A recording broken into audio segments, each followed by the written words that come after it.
Page de Natania, nafi.fr. Aujourd'hui, un cours spécial. On va, Bezat Hashem, donner 3 preuves de l'origine divine de la Torah. Alors, il y a peut-être des preuves que vous avez déjà entendues et peut-être d'autres que vous ne connaissez pas. La première preuve, les amis, c'est une preuve. Tout ce que je vous dis, c'est tiré du livre de la Révolution du Rav Zamir Cohen et ce sont des preuves qui sont irréfutables. La première preuve, tout simplement, c'est le fait que la Terre est ronde. Alors, je vous rappelle, les amis, que c'est extrêmement récent. Parce que pendant des millénaires, tout le monde pensait que la Terre était plate ou qu'elle était soutenue, il y en a qui disent par des tortues, par des crocodiles. Il y a plein d'exemples, ça nous fait rigoler aujourd'hui. Mais en tout cas, je vous rappelle que c'est qu'à partir du 15e, du 16e siècle, Galilée, c'est qu'à partir de ce moment-là qu'on a émis cette hypothèse qui, bien entendu, va être vérifiée. Aujourd'hui, ça nous fait rigoler. Mais pendant des millénaires, tout le monde pensait que la Terre était plate et celui qui osait dire que la Terre était ronde, eh bien, on le mettait en prison. Eh bien, les amis, nous, on le sait depuis 3500 ans. Je ne sais pas si vous vous rendez compte. Comment on peut le savoir? Alors, regardez, c'est un texte, les amis, du Zohar. Le Zohar, il a au moins 2000 ans. 2000 ans. Regardez, c'est dans Vaikra, le tome 3. Je vous fais la traduction en français directement. Le Zohar nous dit au nom de Rav Amnouna, Saba. Et regardez, incroyable. Mais comment les Chachamim pouvaient savoir ça il y a 2000 ans? Regardez. La terre tourne sur elle-même et est ronde comme une balle. Certains sont en bas, certains sont en haut.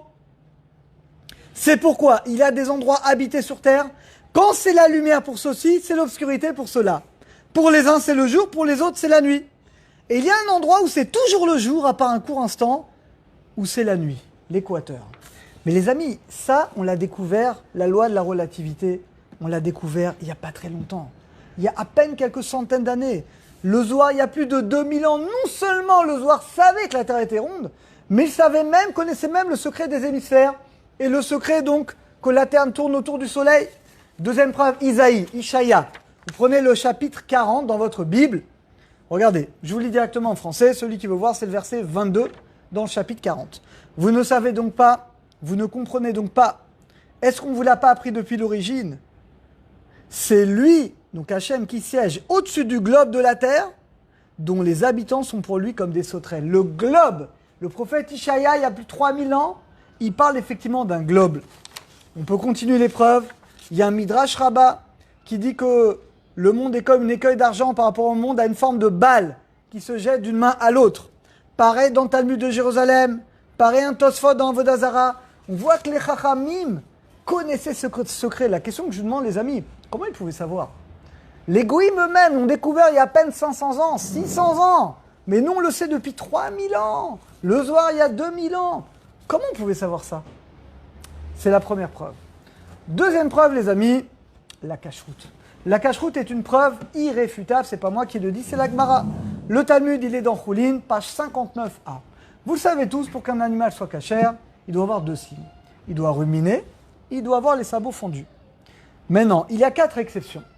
4 animaux qui ont l'un et qui n'ont pas l'autre. Néanmoins, nous dit la Torah, il y a un seul animal dans tous les animaux, un seul, le porc, qui lui a les sabots fendus et ne rumine pas. Il y en a un seul. Et là, la Torah nous dit à Chazir, lui seul, c'est le seul animal qui a les sabots fendus qui ne rumine pas. Et la Gemara de nous dire, celui qui règne sur l'univers, qui a créé le monde, lui seul peut savoir que le porc est le seul animal qui a les sabots fendus, mais qui ne rumine pas, il n'est donc pas cachère. C'est la raison pourquoi la Torah précise lui le porc. Les amis, je ne comprends pas. Si on dit que c'est Moshe Rabbeinu ou des hommes qui ont écrit la Torah, vous savez comme moi qu'on a découvert des continents, on a découvert l'Amérique, on a découvert des nouveaux continents depuis plus de 2000-3000 ans, on a découvert des nouvelles centaines, des milliers de nouvelles espèces. Comment la Torah peut nous écrire, comment la Torah orale dans Talmud peut nous dire attention, le seul animal au monde, il n'y en a aucun autre, qui a les sabots fendus, qui ne rumine pas, qui n'ont pas cachère, c'est le porc. Mais comment la Torah peut s'engager là-dessus? Eh bien, il n'y a que celui qui a créé le monde, qui a créé l'univers, qui a créé le monde, qui a créé les animaux. Lui seul, il est capable de dire ça. Parce qu'imaginez, on trouve un autre animal comme le porc. Chazé Shalom, ça remet en question toute la Torah. Mais ils peuvent continuer à chercher jusqu'à 120 ans, ce n'est pas possible. Hachem, c'est lui qui a créé le monde, il a créé le mode d'emploi. Et le porc, jusqu'à aujourd'hui, est le seul animal qui a les sabots fendus et qui ne rumine pas. Et on ne trouvera jamais un autre exemple, malgré les nouveaux continents et toutes les les nouvelles milliers d'espèces qu'on a trouvées. C'est la deuxième preuve. Troisième preuve, les amis, c'est exceptionnel. À partir de quel moment un embryon devient vivant? Alors vous savez que pendant des millénaires, on pensait là aussi que l'embryon, tant qu'il était dans le ventre de la mère, il n'était pas vivant. Permettre Chas v'Shalom de tuer finalement des avortements. Mais récemment, quand je dis récemment, c'est il y a 20 ans, 30 ans, 40 ans, on a calculé avec des appareils, on met des iodes comme ça, on arrive à calculer le début de l'activité cérébrale. On met des iodes comme ça et on voit une activité. Eh bien, tous les scientifiques, tout le monde, il y a eu des études aux États-Unis, en Angleterre, tout le monde reconnaît que l'embryon, quand il est dans le ventre de la mère, c'est à partir du 40e jour qu'on va déceler une activité cérébrale. Avant, il n'y a rien.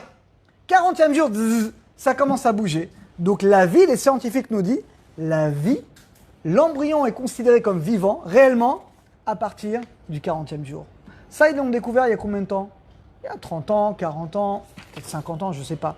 Vous savez, nous, depuis combien de temps on le sait? Depuis 3000 ans. Voilà, c'est écrit dans le Mishnah. Alors, je vous lis la Mishnah. Celui qui veut la voir, c'est dans Nida. Traité Nida, c'est le 3e chapitre. C'est la 7e Mishnah. On parle d'une femme qui fait une fausse couche. Et la Mishnah nous dit, si une femme fait une fausse couche avant 40 jours, alors dans ce cas-là, on n'appliquera pas les lois de l'accouchement. Parce qu'après un accouchement, une femme est impure un certain nombre de jours pour un garçon, 7 jours pour un garçon, 14 jours pour une fille. Alors, nous dit la Mishnah, avant 40 jours, on n'appliquera pas, ce n'est pas considéré comme un accouchement. Après 40 jours, on appliquera les lois de l'accouchement. C'est-à-dire qu'une femme qui fait une fausse couche après 40 jours, et ben dans ce cas-là, si c'est un garçon, 7 jours, si c'est une fille, 14 jours, si on ne sait pas, ce sera 14 jours. Pourquoi 40 jours? Tous les commentateurs, le Barthénoura, tout le monde nous dit pourquoi. Parce que clairement, la formation de l'embryon ne termine que après le 40e jour. La question, les amis, comment nos maîtres, il y a plus de 2000 ans, comment ils pouvaient savoir ça? Comment ils pouvaient savoir que la Terre est ronde? Comment ils pouvaient savoir que l'embryon, il devient vivant à partir du 40e jour? Comment ils pouvaient savoir dans tous les milliers d'espèces d'animaux, le seul animal, finalement, qui a les sabots fendus, qui n'urine pas, c'est le porc? Il n'y a pas d'autre explication que c'est Akadosh Baruch Hu qui a créé le monde, et finalement, c'est lui qui nous a tout donné. Et concernant la Torah, parce que vous allez me dire, ah d'accord, mais la Torah, qui nous dit que ça n'a pas été déformé? Là également, c'est un verset de la Torah dans la Parasha Shoftim, dans le Sheni. La Torah nous dit, tu as une mitzvah d'écouter les paroles des sages dans chaque génération. Al-pi Torah Zot, d'après les enseignements de nos sages, l'otasur yamin ou midivrei chachamim. Tu n'as pas le droit de te détourner ni à droite ni à gauche des paroles des sages. Donc c'est Hachem qui écrit dans la Torah qu'on a l'obligation d'écouter la Torah orale, c'est-à-dire d'écouter ce que disent tous les maîtres dans toutes les générations. Alors la question que je vais terminer par une question, la Torah elle est divine, vous en êtes convaincus? C'est une évidence aujourd'hui, il y a des milliers de preuves, regardez les séminaires, regardez les livres du Rav Zamir Cohen, aujourd'hui il y a des dizaines, des centaines de preuves scientifiques que la Torah écrite et la Torah orale elle est divine. Alors la seule question que j'aimerais vous demander, que j'aimerais me demander, alors pourquoi nous, on ne vit pas, on ne respecte pas entièrement tout ce qui est écrit dans la Torah? Comment c'est possible qu'on reconnaît que la Torah est divine, mais dans mon comportement au jour le jour, je ne change pas?